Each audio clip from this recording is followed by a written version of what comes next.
श्रीगङ्गादेव्यै नमः।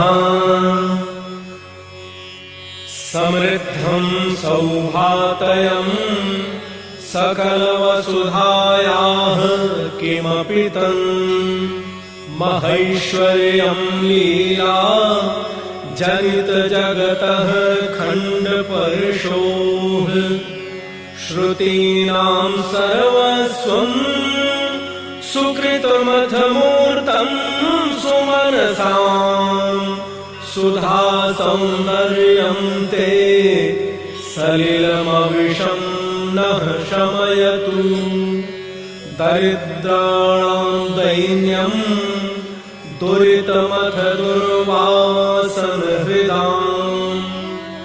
द्रुतं दूरीकुर्वन् सकृदपि गतो दृष्टिसरिणम्